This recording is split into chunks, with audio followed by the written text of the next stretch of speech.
السلام علیکم جی، ڈاکٹر آصف ہے۔ اچھا جی، آج کا جو سبجیکٹ ہے، جو آج کا موضوع ہے ہمارا، وہ ہے کہ انسان کا سب سے بڑا مسئلہ، انسانیت کا، ہیومنز کا سب سے بڑا مسئلہ۔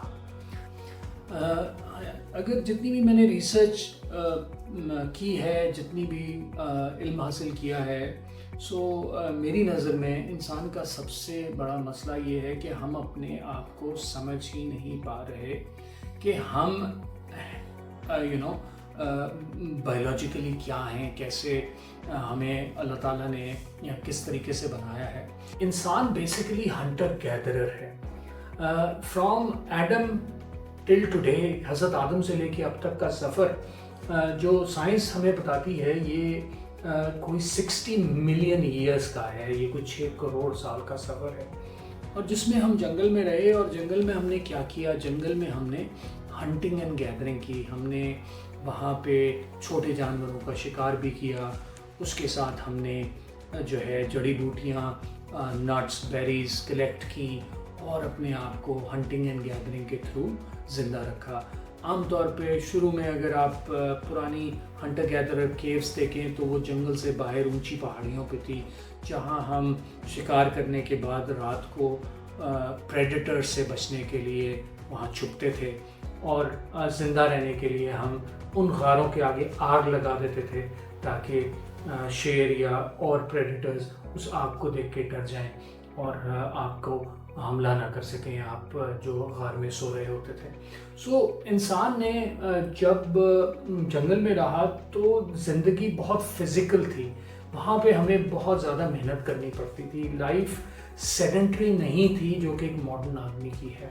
ہم اس کے بارے میں بھی بات کریں گے کہ ماڈرن آدمی کی لائف اور ہنٹر گیدرر کی لائف سٹائل میں اصل فرق کیا ہے۔ دیکھیں، اللہ تعالیٰ نے ایک ریلیشن شپ، ایک کو ریلیشن بنایا تھا انسان کا، کہ جب بھی انسان کو بھوک لگتی تھی تو اس کو ایکسرسائز کرنی پڑتی تھی، اس کو ہنٹنگ اینڈ گیدرنگ کرنی پڑتی تھی۔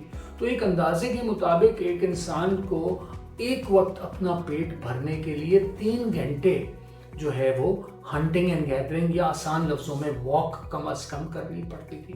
تو اگر امیجن کریں کہ آج اگر میں آپ کو بولوں کہ اگر آپ کو بھوک لگ رہی ہے تو آپ پہلے جا کے 3 گھنٹے واک کر کے آئیں، تو آپ سوچیں کہ آپ کتنے مضبوط انسان بن جائیں گے۔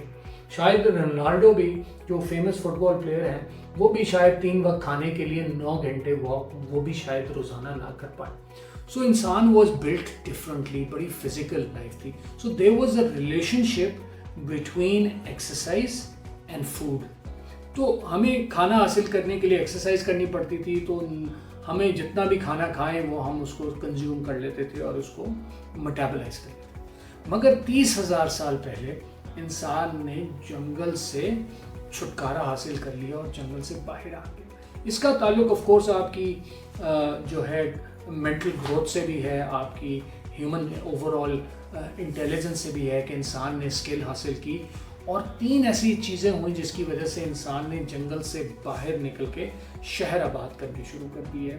30,000 سال پہلے ہم نے سب سے پہلے تو ویپنز بنانے، ہتھیار بنانے سیکھے، جس سے ہم پریڈیٹرز کو بھگا سکتے تھے، بلکہ ان کو سرٹن کیسز میں مار بھی سکتے تھے۔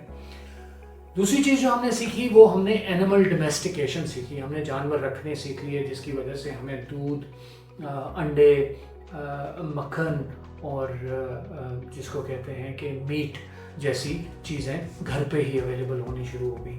اور فائنلی جو سب سے بڑی تیسری ریولوشن جس نے ہمیں جنگل سے آزادی دلائی، اس کو ہم ایگریکلچرل ریولوشن بولتے ہیں، کہ آپ نے کھیتی باڑی سیکھ لی۔ آپ نے کھیتی باڑی، اینیمل ڈومیسٹیکیشن اینڈ ویپنز جب بنانے سیکھ لیے تو 30,000 سال پہلے آپ نے چھوٹے چھوٹے شہر آباد کرنے شروع کر دیے، اور اب آپ دیکھ لیں ہم کتنے بڑے بڑے میٹروپولیٹنز میں رہتے ہیں۔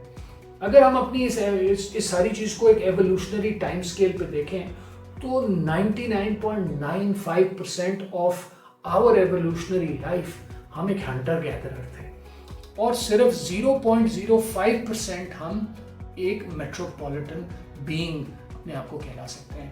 ہم ہیں تو ماڈرن انسان، مگر جو ہماری بایو کیمسٹری ہے یہ ابھی تک ایوالو نہیں کی۔ ہمیں اس بات کو سمجھنا ہے، اور اپنا سب سے بڑا مسئلہ سمجھنا ہے کہ ہمیں جو ہے زندگی کو سیڈنٹری اگر ہم بنائیں گے تو ہماری باڈی صحیح سے فنکشن ہی نہیں کرے گی. سو جو ہمارے رسپانسز ہیں, جو ہماری باڈی کا میٹابولزم ہے, چاہے وہ اینابولک ہو یا کیٹابولک ہو, سمپتھیٹک ہو, پیراسمپتھیٹک ہو, that's a conversation for another time. But ہم اپنے میٹابولزم کو ریگولیٹ نہیں کر سکتے اگر سارا دن ہم بیٹھ کے جس کو کہتے ہیں کام کریں گے اور ایکسرسائز نہیں کریں گے. So sedentary life style is the number one problem. So stay tuned and we will talk about the second problem in the next video. Khuda Hafiz. Wellness 360 Clinic. For appointment, call on 033 315 10265. Wellness 360 Clinic and Wellness Organic Farms, Pakistan.